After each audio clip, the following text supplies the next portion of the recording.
Okay, I need to make a video about these. The Bose Quiet Control 30s. And what I like, dislike exactly. My opinion isn't exactly going to be professional knowledge of any sort, but I've been wearing earphones of this form factor, which I've dubbed the horseshoe. Well, I haven't dubbed it, that's what I call it. However, earphones of this style are something I know plenty about and I have plenty experience with. And I also have a topic on headphones. I'll add that in later. Anyway, to my notes. So, their shape. Well, the shape is good. I like the shape. The shape is comfortable. And their earphone length is just fine, it's optimal. One thing that I don't like about these though is the way that they just sort of are a bit, you know, not that I dislike any of this action, but like they kind of snag on things quite easily. Anyway, the shape is not really too big of a problem. It's actually very comfortable. I'll take back what I said. The battery life, I get about a day out of them. A day is fine. And when I compare to the Sonys had an optional button to change from noise cancelling to ambient and then off, and that was good. I didn't want noise cancelling. I still don't want noise cancelling, but it's there, and these turn on with noise cancelling on. That can be a bit of a problem for me. I don't know about anybody else, because noise cancelling consumes battery. I don't want to consume my battery. I want to listen to my music for as long as possible, and I like extended standby times without having a faff connecting to the phone. One topic is that these connect to your device very nicely, very seamlessly, and I'd advise why these are actually a good choice. Whilst they are dear, they are a good choice for people that are very tech savvy or don't quite have the eyesight or the dexterity in their fingers to fiddle with earphones or small things that they want to get working. So they sound brilliant. My mum in particular is somebody that really likes her music, and every time I arrive at hers and I've got a different pair of earphones on and she always wants to test them out, she tells me, "These sound amazing, can I get a pair of these?" And I originally was going to give her a set of the Sony W1000Xs that I had before, but they weren't always the most straightforward connection. They had plenty of buttons going on, and I didn't want to confuse her.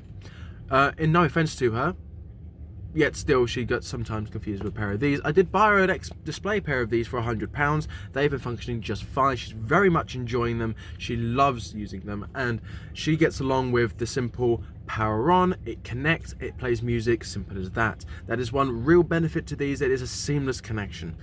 And pros and cons, looking at my notes here. Pros: sound amazing.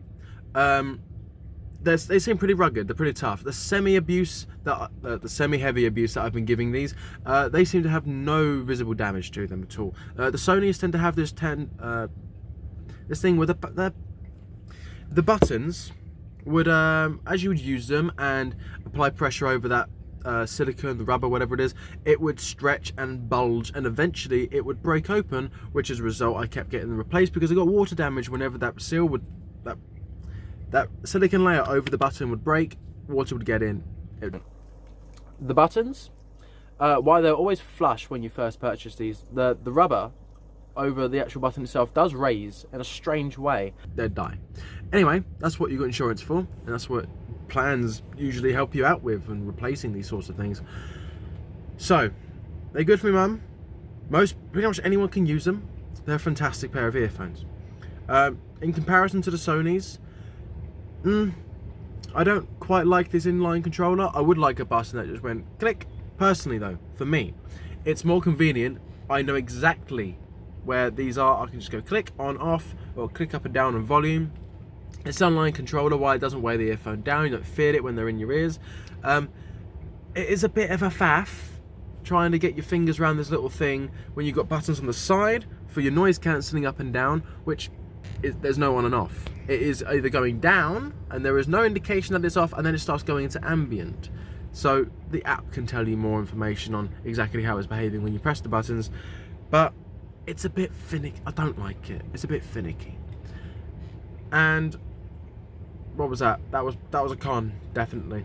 A pro? Can I come up with a pro? The shape and size of these earphones, these little guys here.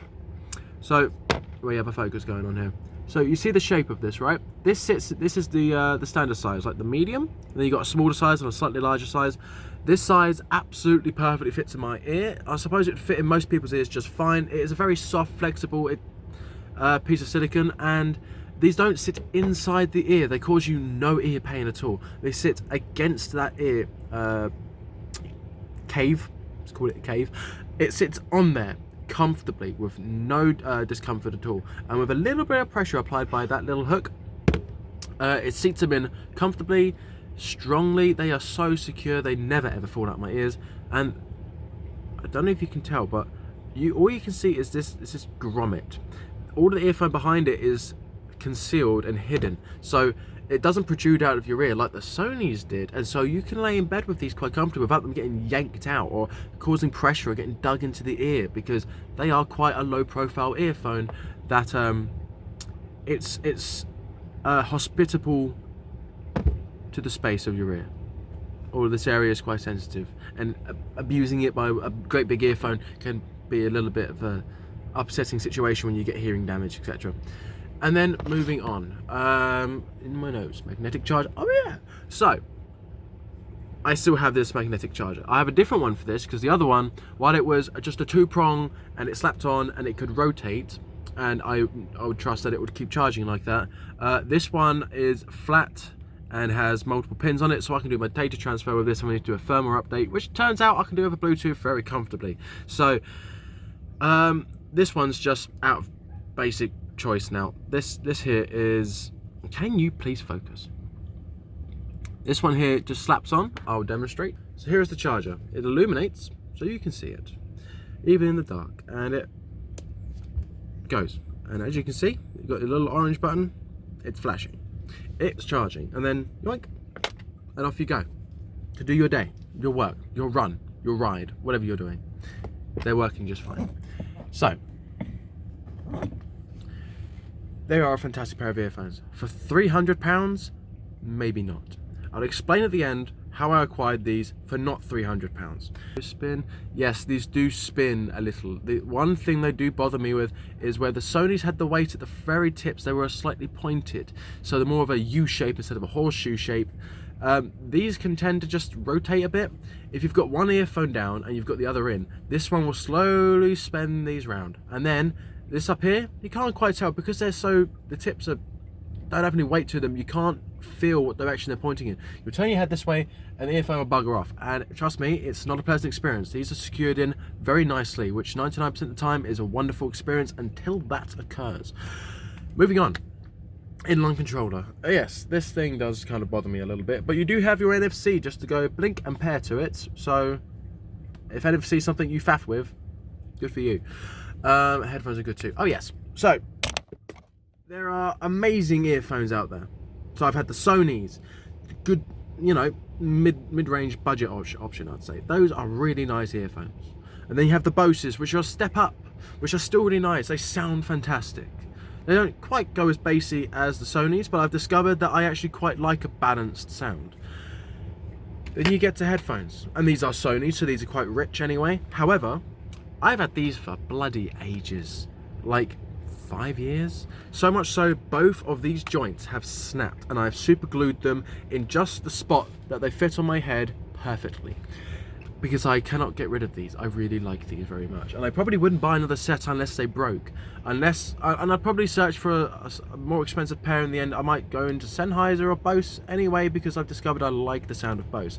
But these, I forgot how much a pair of headphones can really give you that full, dense sound that, well, what makes a good sound, really. A pair of earphones, in my opinion, while they can be a fantastic sound, you've got this enormous, like, if you want to have a concert experience, you've got this enormous sound generated from something so small. And I don't know if this is digitally implemented or mechanically through the earphone itself, but to get something so small to sound so enormous is something that I would believe comes at a cost, but I don't understand the technology well enough to confirm that. But from what I hear, there is a cost. They can sound amazing. When you're used to the sound of your earphones, they will sound fantastic. And then I got these. These were hiding up there in front of a pair of shoes. I haven't seen these for best part of a year. And I popped these on my head. I turned them on. They still have battery power. And I just connected them to the computer.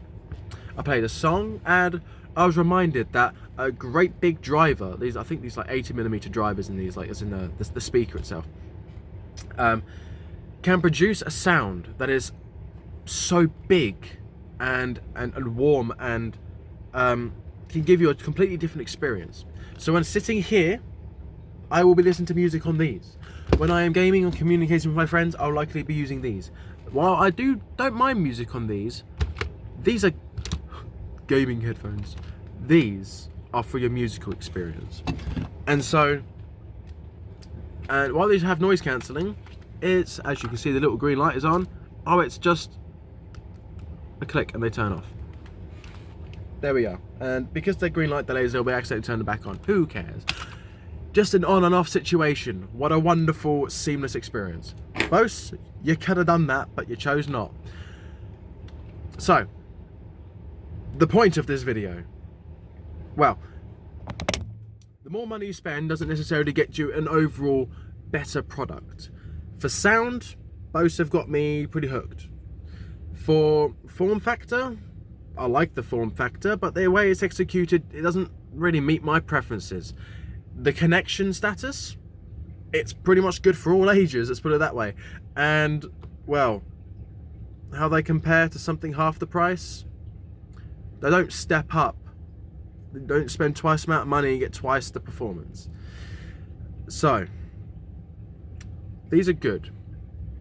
But if I was going to spend 150 quid or £300, I'd buy the Sonys again. That's my opinion. Now, how I acquired these on the cheap was I shopped with PC World, and I did that probably about 5 years ago when I got my first pair of those Sony WI series earphones. And what I did is I got an insurance plan, and their insurance plan stated instant repair. So whenever mine failed or was on the verge of failing, maybe one speaker was getting a little, or one earphone was getting a little dull, or was crackling or some sort, nope, can't do that, they're going back. And I would tell them what was happening, and they'd give me a new set. And of course, that little set I got, that first set, they discontinued them. But they got in a newer set, and so I paid a small premium on top of my instant replacement to have that set. And that upgrade was significant. I really did like them. That was the gold set that I probably have chucked images in here. And that set was very good. I really liked them. And that is what I'm directly comparing these Bose to. So I acquired a pair of earphones that were 50% more expensive for about 20% more of the price. And then I had them instant replaced for a number of years, and then their policy changed. And then so upon my instant replacement, as of maybe, I think it was 6-7 months ago, the policy, I had a bit of an argument, but the policy basically got redone. Even while it's a 3-year policy, I don't know why I gave it up. Their policy was remade, and it was now not an instant replacement situation, it was a repair or replace. So I put them in for repair because the Sonys had this tendency, I don't know if I mentioned this before, the Sonys had a tendency where the button would wear to the point it would bulge almost like a balloon, and then it would split, and that's how moisture got into them and they'd die. And I sent them in for repair. They didn't get repaired. Serious water damage. And so of course they were going to replace them. But I didn't hear anything of why, and that's mostly because, long story short, wrong email address. And I discontinued the one they was using with the know-how. But the one that was contacting me on was the one I was using, so I was very puzzled. Once we got that email problem sorted out 2 months down the line, and I was always directed to customer service on the phone when I went to the shop, and the customer service directed me to the shop, etc, etc, painful experience. I finally got a voucher come through, but not for the 150, maybe 60, 70 pounds, concluding the insurance plan that I was expecting. It was 320 odd pounds, and they didn't have any of these WI-1000Xs in stock in any shop that was in about 15 miles of me. So I had to look for a replacement. that wasn't Sony was a bit pissed off, because I was like, well, I really like these earphones, I rely on them, I know what they sound like, I don't want anything else. But of course, with £300, I have a few more options. So, I picked up these, and I looked at them and I went, you know what? How bad can they be? They may not have the punch on the low end like the Sonys, as I expect, and I was right, but I wasn't disappointed, because the sound was good, they perform very well, and since I actually only spent £150, I'm quite satisfied. But if I was going to buy these again, I wouldn't spend £300 bloody pounds on them. I would buy the Sonys again. That's my opinion anyway. Thank you for watching. It's been a bit of a long video, and yeah, let me know what you think. If you've got a pair of either these, or the other earphones I used to have, let me know how you feel about them, and any comparisons you can make if you've owned multiple pairs of the ones I have mentioned here today. Thank you very much. Have a good day, and Merry Christmas. It's now just past Christmas, so yeah. Goodbye!